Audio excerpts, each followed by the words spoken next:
آج یہ بات بھی ڈسکس ہو رہی ہے کہ یہ بہت ظلم ہوا تھا، یہ زیادتی ہوئی تھی، تو چلیں کسی صورت ہمارے ساتھ ہونے والے وہ ظلم یاد تو آئے، اور یہ خان صاحب کو صرف سپٹمبر میں ہی جلسے کیوں کرنے ضروری ہیں؟ سیلاب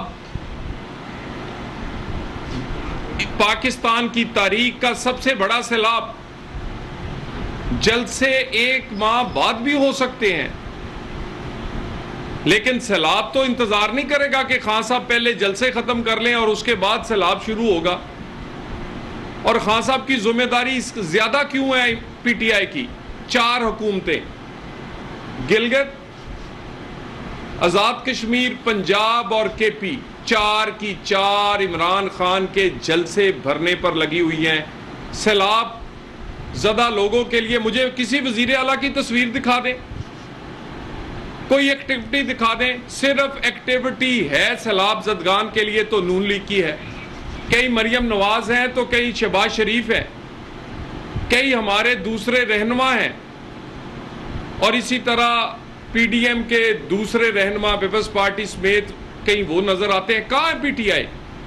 4 یونٹس میں آپ کے حکومت ہے اور آپ کے وزیر اعلیٰ جلسے پہ جلسہ بھر رہے ہیں۔ سپٹمبر میں جلسے خان صاحب اس لیے کرنے ضروری ہیں کہ کیونکہ آپ پریشر ڈالنا چاہتے ہیں انصاف کے نظام پر۔ توشہ خانے کی سزا آپ کو نظر آ رہی ہے، وہ آپ کے کرتوت ہیں۔ توشہ خانہ میں آپ لوگوں کو اگر تفصیلات پتہ چل جائیں تو لوگوں کی آنکھیں کھلی رہ جائیں۔ آپ نے تو چھوڑا ہی کچھ نہیں۔ شہزادے کی کروڑوں کی گھڑی تو چلے ایک سائڈ پر، ٹی سیٹ جس میں چائے پیتے ہیں 3500 روپے کا آپ نے خریدا ہے۔ اتنا سستا ٹی سیٹ پورے دنیا میں موجود نہیں جو کہ آپ نے کسی حکمران کا دیا ہوا 3500 کا ٹی سیٹ نہیں چھوڑا۔ آئی فون کا موبائل عام آدمی کے لیے 3 لاکھ کا، آپ نے اس کی قیمت لگائی ہے 35,000، اور 35,000 میں سے آپ نے جمع کروایا 15,000۔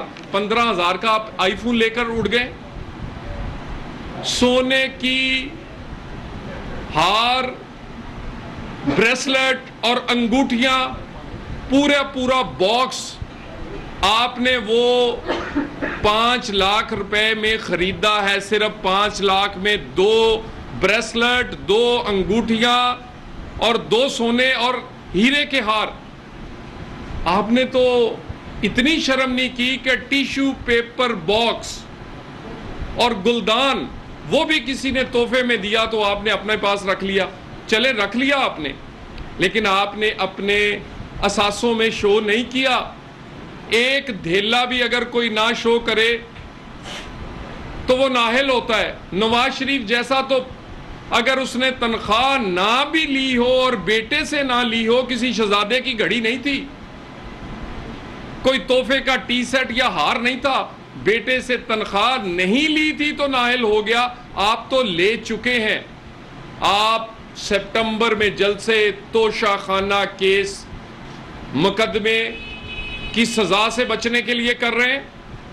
آپ شہباز گل جس سے آپ نے بغاوت کا اعلان کروایا، اس بغاوت کے مقدمے پر پریشر ڈالنے کے لیے آپ یہ جلسے کر رہے ہیں۔ آپ یہ جلسے عدالتوں میں اپنے چلنے والے کیس توہین عدالت سمیت وہ ڈالنے کے لیے یہ بتانے کی کوشش کر رہے ہیں کہ میں بہت مقبول ہوں۔ تم جتنے بھی مقبول ہو، قانون تم پر وہی لگے گا جو میرے پہ یا کسی اور پہ لگا ہے، اور تم عادی مجرم ہو۔ ہم عادی مجرم نہیں تھے۔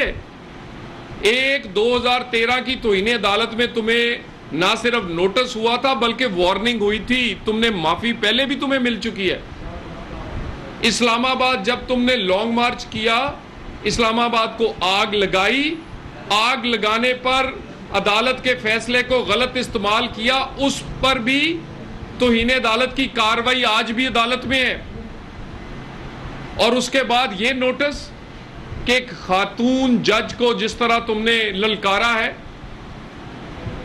تو یہ جلسے سپٹمبر میں صرف اس لیے ضروری ہیں کہ تم سزاؤں سے بچنا چاہ رہے ہو.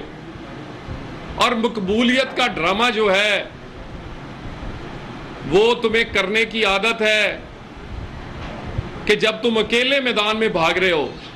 کاش نواز شریف کے ساتھ ناانصافی نہ ہوئی ہوتی. کاش مریم نواز کے کاغذات ایکسپٹ ہو سکتے, اس کے ساتھ ناانصافی نہ ہوئی ہوتی. تم نے 9 حلقوں میں جمع کروائے تھے.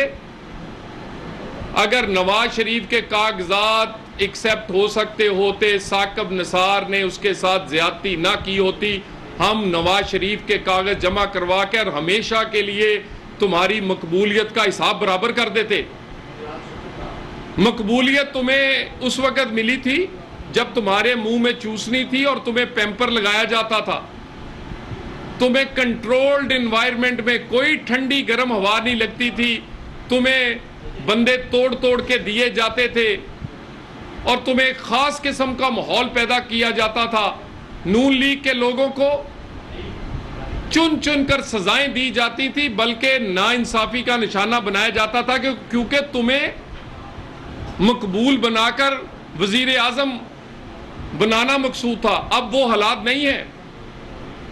اب انصاف ہوگا, سب کے ساتھ ہوگا, اور مجھے امید ہے وہی قانون 62-63 کا توشہ خانہ میں تمہارے ساتھ لگے گا جو کسی عام آدمی کے ساتھ لگا ہے.